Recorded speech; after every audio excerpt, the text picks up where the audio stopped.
people, welcome to Prep Elevate. Let's continue with the decision making series. अभी तक अगर आपको रूल्स याद नहीं भी हुए हैं, मैं इसको रिपीट करते ही रहती हूँ. याद हो गए तो स्किप कर देना थोड़ा देरी. Ethical decisions, morally correct decisions, no extreme decisions, no sacrificial decisions and win-win situation. बस इतना याद रखना है. अभी देखते हैं. ये सेट तो आपको ब्रीदर लग रहा होगा ना, पैसेज में इतना 4 लाइन का पैसेज है, बट एक्चुअल जैट के क्वेश्चंस हैं. हाँ, तो ध्यान से पढ़ के करते हैं. In recent years, complaints of sexual harassment at Fair Consulting had increased exponentially. Okay, so we are talking about an organization, probably Fair Consulting, and वहाँ पे sexual harassment cases बहुत ज़्यादा increase हो गए थे recent years में. Fair Consulting had a gender-neutral, anti-sexual harassment policy and a committee to educate on complaints. So they had a committee who is going to act and basically understand scenario क्या है and accordingly decide करे. So basically जो भी एक organization में plans होने चाहिए ऐसे incidents को prevent करने के लिए, on paper वो plans तो हैं. फेयर कंसल्टिंग के पास क्या है? एक जेंडर न्यूट्रल पॉलिसी है, एंटी सेक्सुअल हैरेसमेंट पॉलिसी है, और एक उस प्रॉब्लम्स के साथ if at all they arise तो एक कमिटी भी है. During the hearing of complaints, allegations and counter allegations would fly thick and fast. तो ये होता है एक प्रॉब्लम की जब हियरिंग होती है ना, so एक allegations, counter allegations, so basically a very chaotic scenario is created. That is what they have observed. This made it difficult for the adjudicating committee to conclusively decide on the complaints. अब उन्हें एक fair decision लेना है, but ये बहुत sensitive matters होते हैं. Okay, your entire reputation, your career, everything that you've gained over the years, everything is at risk. Now, I'm not saying everybody misuses laws, but loopholes होते हैं, लोग उसको misuse कर सकते हैं. Secondly, I'm not saying everybody misuses power, but ऐसे भी लोग होते हैं जो misuse करते हैं. So basically, गलती किसकी है ये जानना बहुत जरूरी है इससे पहले कि आप एक फेयर डिसीजन ले पाओ. और गलती किसी की भी हो सकती है, जरूरी नहीं है जिसने कंप्लेन रेज किया वो 100% करेक्ट है. बहुत सारे वेंडेटाज होते हैं, एजेंडाज होते हैं, बहुत सारी चीजें होती है. It's a very twisted and convoluted process. तो कमिटी के ऊपर एक बहुत बड़ा रिस्पॉन्सिबिलिटी है टू डिसाइड कि सही क्या है, गलत क्या है. एक फेयर डिसीजन होना चाहिए फॉर एवरीबडी इन्वॉल्व. और इन्होंने ये नोटिस किया है कि जब भी वो हियरिंग के लिए बैठते हैं, जब वो दोनों पार्टीज के व्यू पॉइंट सुनना चाहते हैं, तो काउंटर एलिगेशंस और एलिगेशंस बहुत होने लगते हैं. It's becomes very chaotic. बोलते हैं ना फिश मार्केट सिनेरियो. तो ऐसे में डिसाइड करना बहुत डिफिकल्ट हो जाता है, right. And sexual harassment is a very sensitive issue, right. उसको बहुत आराम से हैंडल करना पड़ता है. अब क्वेश्चन देखते हैं. Okay, Fair Consulting was mulling over, so they were thinking, pondering, contemplating about 3 interventions to reduce sexual harassment cases in the workplace. Okay, so 3 उन्होंने they have come up with ways कि sexual harassment reduce करना है, cases हमें reduce करने हैं workplace में.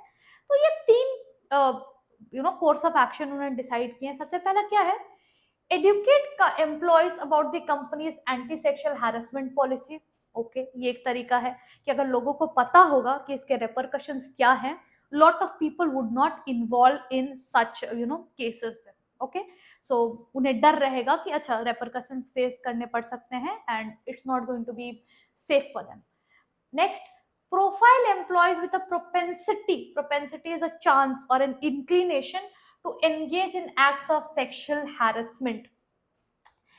तो ये एक ऐसी चीज है कि कुछ लोगों के बारे में आपको सर्टेन कैरेक्टर ट्रेट्स अगर दिख रहे हैं ऐसे, that there is a chance that this person might engage in sexual offences later, तो उनके बारे में उनका एक सेपरेट प्रोफाइल लाइक एक आइडेंटिफिकेशन होना चाहिए हमारे पास, that okay they have this kind of tendency.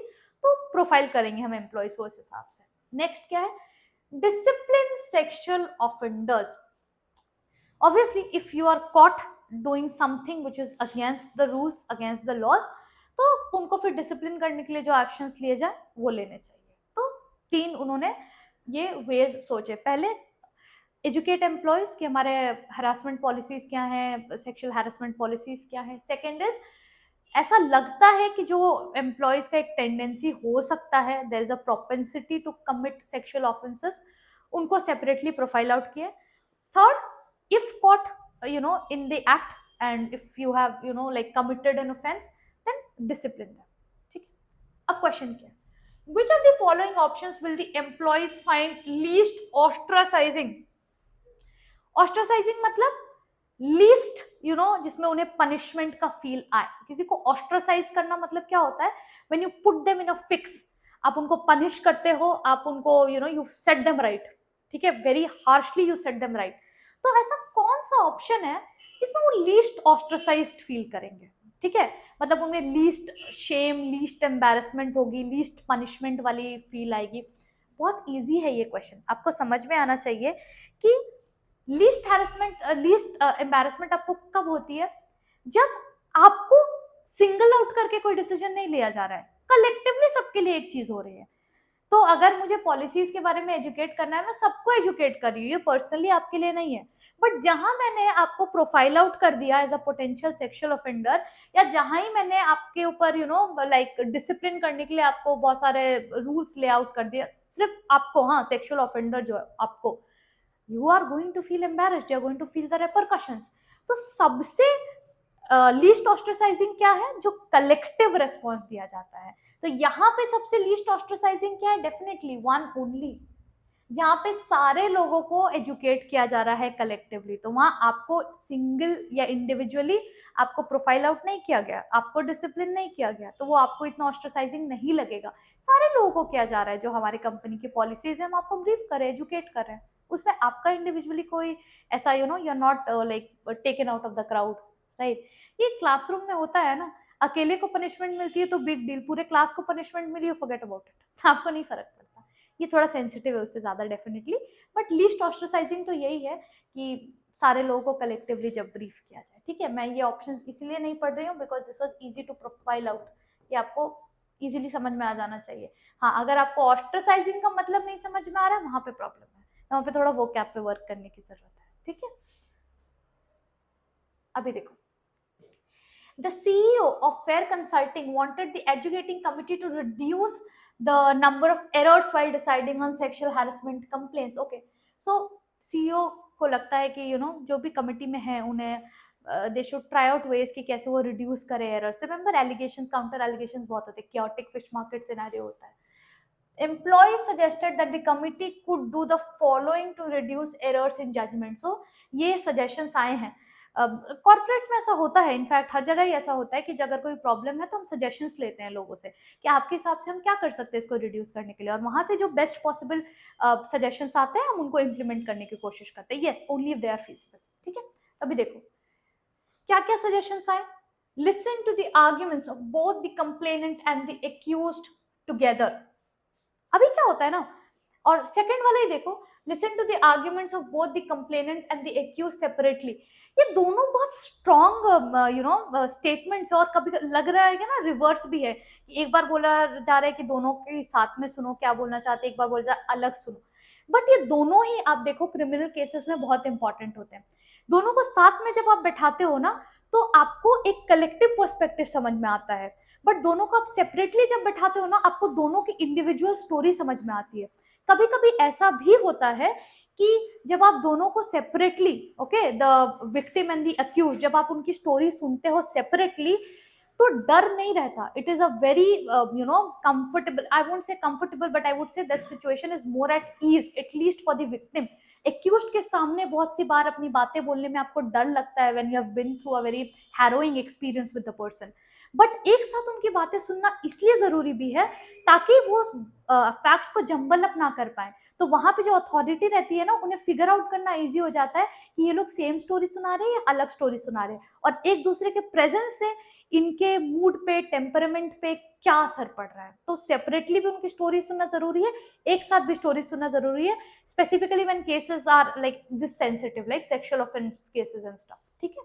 अभी देखो, involve a member of women's commission, this is also a good suggestion। एक if there is a woman who is there, so it makes it easier for the fairer sex to come up with their issues। take the help of a retired judge। I won't say this is a bad choice, but कभी कभी क्या हो जाता है ना, corporates के let's say handling में to bring a judge into picture, I won't say it's a bad choice। obviously they are like well equipped to give those kinds of decisions, but हमारे पास एक कमिटी है, right, तो देखते हैं, need भी तो may be एक help लिया जा सकता है। Next is hire a forensic expert to verify evidences. Okay, तो अभी सिर्फ स्टोरी सुनने से तो नहीं होगा ना, एविडेंस भी हमें चाहिए। बहुत सी बार बिना एविडेंस के आप कोई चीज को एस्टैब्लिश नहीं कर सकते। Like I told you, the accused might be the real accused, और it could just be major like revenge policy by the victim also. कभी कभी ऐसा होता है। तो बिना लाइक कंक्लूसिव एविडेंस के किसी को इस तरह ब्लेम करना, किसी के इमेज को टार्निश करना, that's not the right course of action. तो हमें बहुत ही केयरफुल रहना पड़ता है ऐसे सेंसिटिव केसेस में। अभी क्वेश्चन देखते हैं। Choose the most effective sequence. एक इंपॉर्टेंट क्वेश्चन टाइप है जैट के लिए। आपको ना ऐसे क्वेश्चंस आते हैं कि आपको सीक्वेंस डिसाइड करना पड़ता है। एंड आई वोंट से this is a very simple kind of question, because आपको बहुत सारी चीजों के बारे में एक साथ सोचना पड़ता है, बट प्रैक्टिस करना।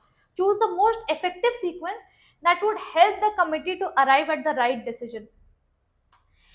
Choose the most effective sequence for the committee to arrive at the right decision. इसका मतलब मुझे ये 5 में से, देखो 3-3 ऑप्शंस हमें दिए गए, तो मुझे वो 3 सबसे पावरफुल स्टेप्स चूज करने हैं जिससे कमिटी राइट डिसीजन पे आ पाए, लाइक कॉम्बिनेशन ऑफ स्टेप्स। ठीक है, अभी पहला क्या है, 1, 2 and 4। ओके, अभी देखो 1 and 2 is fine, but 4 I think is a little dicey. कि आप एक रिटायर्ड जज की हेल्प ले रहे हो अपने कंपनी के केसेस को रिजॉल्व करने में। ठीक है, it's not a wrong choice, but I think we could have better combinations. Next देखते हैं 2, 4 and 1। तो जहां पे भी 4 इन्वॉल्व है ना, I feel that's comparatively like a choice that I would not pick if given other combinations, because taking the help of a retired judge to solve a corporate issue sometimes is a little too much. ठीक है, तो अगर आपको case को बाहर लेकर जाना ही है, so then you have all the legal options open, but जब आप कंपनी के इश्यूज को रिजॉल्व कर रहे हो, so like taking the help of a retired judge to take a decision when you already have a committee in place, I think it's little blown out of proportion, I feel. But I am not saying गलत है। ठीक है, अब comparative है, best sequence decide करें तो compare करें। यहाँ पे देखो इसकी पेयरिंग, देखो 1, 2, 4, 2, 4, 1। अच्छा, मोस्ट इफेक्टिव सीक्वेंस तब होता है ना, मोस्ट इफेक्टिव मतलब क्या होता है कि आपको एक ऑर्डर इज वेरी इंपॉर्टेंट। ठीक है, अब देखो ऑप्शन 1 और 2 ये तीनों सेम ही चॉइसेस है, 1, 2, 4, 2, 4, 1। मतलब 1 पहले बता रहे हैं कि एक साथ आप दोनों की बात सुनो, और 2 में पहले है कि अलग अलग उनकी बात सुनो, और फिर लाइक एक उसके बाद आप जज की हेल्प लो, और फिर आप एक साथ उनकी बात सुनो। तो same things but sequence is twisted. तो ये ऑर्डर बहुत इंपॉर्टेंट है। ठीक है, ये ऑर्डर बहुत इंपॉर्टेंट है। अभी देखते हैं 2, 3, 4। 2 है कि ओके सेपरेटली बात सुनो। Women's commission, no, women's commission को इमीडिएटली इन्वॉल्व करके क्या ही होगा। ठीक है, लाइक ये this does not look like a good choice to me. अभी देखो 1, 2, 3, 1, 2, 3 में अगेन वुमेन्स कमीशन का वहां पे जिक्र हो जाएगा, तो which I don't think is a very strong choice. अभी देखो 2, 1, 5, 2, 1, 5 देखो इंटरेस्टिंग। हम 2 बोलता है कि पहले सेपरेटली दोनों की स्टोरी सुनो। 1 में बोला जा रहा है कि फिर एक साथ बुला के सुनो कि वो क्या बोलना चाहते हैं। 5 बोल रहा है कि अब एविडेंस को वेरीफाई करो। ये लॉजिकल है ना, लॉजिकल है कि नहीं? बिना एविडेंस वेरीफाई करके आप चाहे जज को इन्वॉल्व कर लो, आप चाहे वुमेन्स कमीशन को इन्वॉल्व कर लो, verification of evidence is very important, वरना कोई भी कुछ भी बोलकर चला जाएगा। और इन्हें करेक्ट डिसीजंस लेने हैं, राइट डिसीजन। तो best sequence, most effective sequence ये होगा। क्या है ये सीक्वेंस? कि सबसे पहले सेपरेटली दोनों की बातें सुनो, ताकि फियरलेसली दोनों अपना ओपिनियन रख पाए। अब आपने दोनों की स्टोरी सुन ली, आपको पता है क्या हुआ। अब दोनों को एक साथ बुला के उनकी स्टोरी सुनो कि एक साथ क्या वो फंबल कर रहे हैं, उनके बॉडी लैंग्वेज में क्या चेंज आ रहा है, डिमीनर में क्या चेंज आ रहा है, क्या हो रहा है जब हम उनको फेस टू फेस लाते हैं, वो हो गया। उसके बाद आप एक फॉरेंसिक एक्सपर्ट को हायर करो, वो एविडेंस आपको वेरीफाई करके देंगे कि जो स्टोरी आपने सुनी है रियल वर्ल्ड में उसका कोई एविडेंस है भी या नहीं, और this is just like image tarnishing या some revenge that is happening in the background. ठीक है, तो this is the most effective sequence to take the right decision. 2, 1, 5 beautiful question. And ये वैरायटी बहुत इंपॉर्टेंट है जैट के लिए, ऑर्डर वाली जो वैरायटी होती है कि क्या ऑर्डर होगा आपके एक्शंस का order.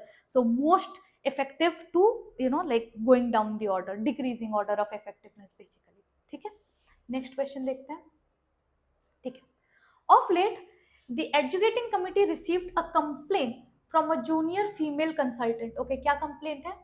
Her immediate boss cracked a body joke about her in the office tuck shop. Okay, so some inappropriate joke has been cracked by her boss. When the committee probed the alleged misconduct, they identified an independent witness. Okay, they found a witness also. She agreed to give her testimony to the committee. However, she was unsure if she would like to be identified either by the complainant or the accused. Obviously, these are sensitive cases. अगर आपने कुछ होता हुआ देखा भी है, if you've been an eyewitness or if you know something about the case, you might want to come up with true facts, okay, as somebody like as a dutiful citizen, but आपको अपनी safety भी तो देखनी है. और ऐसे cases में क्या होता है, there's a lot of like threatening and stuff that happens behind the scenes. हमने देखा है ना कोर्ट प्रोसीडिंग्स में सब बहुत सारी चीजें होती है. तो there is an independent witness, she's ready to testify, but then she wants her identity to be concealed, and mostly I think for safety reasons, right? She wants her identity to be concealed. The convener of the committee was confused about the stance to be taken. अब committee को जब decision देना है और वो एक आई witness के या लाइक एक विटनेस के बेसिस पे वो दे रहे हैं, तो अगर अभी उसकी आइडेंटिटी हम कंसील कर देंगे तो कभी कभी ऐसा भी होता है ना that they are just coming up with facts, like coming up with random pieces of information. Validity नहीं होती है, वेरिफिकेशन नहीं हो पा रहा है कि ये कौन है. so that is why the convener of the committee is probably a little confused कि अच्छा मुझे क्या करना चाहिए so that ये it looks powerful and yet it does not threaten obviously the the safety of the witness. ठीक है, तो which of the following will be the best stance to be taken? अब convener को क्या decision, क्या stance लेना चाहिए? The convener should not allow witnesses' identity to be revealed, as either the accused or the complainant can use the witnesses' argument to their advantage. होता है कभी कभी ऐसा कि अगर आइडेंटिटी रिवील कर दी जाए तो लोग उस पर अनड्यू प्रेशर बना के फिर उसको बोलते हैं कि आप मेरी तरफ से बोलो, आप मेरी तरफ से बोलो. ठीक है, तो ऐसा होता है. ठीक है, this could be one of the reasons. और एक क्या हो सकता है? The convener should not let witnesses identity be revealed as it might expose her to a threat either from the respondent or the accused. अब A और B को compare करके आप समझ गए होंगे B is a stronger reason. तो stance क्या लेना है? स्टांस होगा कि या तो आइडेंटिटी रिवील करो या तो रिवील नहीं करो. रिवील करो तो उसका रीजन क्या हो, नहीं करो तो उसका रीजन क्या हो. अगर नहीं कर रहे हो तो जितने ऑप्शन है उसमें से स्ट्रॉन्गेस्ट रीजन क्या है. अगर कर रहे हो आइडेंटिटी रिवील तो जितने ऑप्शन है उसमें से स्ट्रॉन्गेस्ट रीजन क्या है. नहीं करने का दो रीजन मिला. एक कि the people who are involved, the complainant, the accused, they can try to twist her statements to their favor. Second is a more serious like risk कि उसका अगर आइडेंटिटी रिवील हो गया तो एक थ्रेट आ जाएगा उसको फ्रॉम द रेस्पोंडेंट और द एक्यूज्ड. एक थ्रेट का एक डर बना रहता है. और जैसे ही ये चीजें बाहर जाने लगेंगी ना, फिर अगर किसी को कुछ पता भी होगा तो फ्यूचर में वो रिवील नहीं करेंगे. ठीक है, तो ये एक चीज है. तो कन्वीनर को लॉन्ग टर्म भी सोचना पड़ता है. और देखो, convener should ensure that witness identify herself as it will ensure that she will not present frivolous proof related to the inquiry. Frivolous is silly, not so serious. अभी अगर आप कोई भी ऐसे विटनेस पे किसी तरह का प्रेशर डालोगे कि वो आइडेंटिटी रिवील करे, from next time onwards others might not step in, and without significant proof you may not be able to dismiss certain cases. तो कभी भी आप विटनेस पे प्रेशर नहीं बना सकते. ठीक है, the convener should not allow witnesses identity to be revealed because complainant can sabotage the inquiry process. sabotage is harm, sabotage करना. कर सकते हैं कि वो पूरा इंक्वायरी प्रोसेस को they try to turn it in their own favor.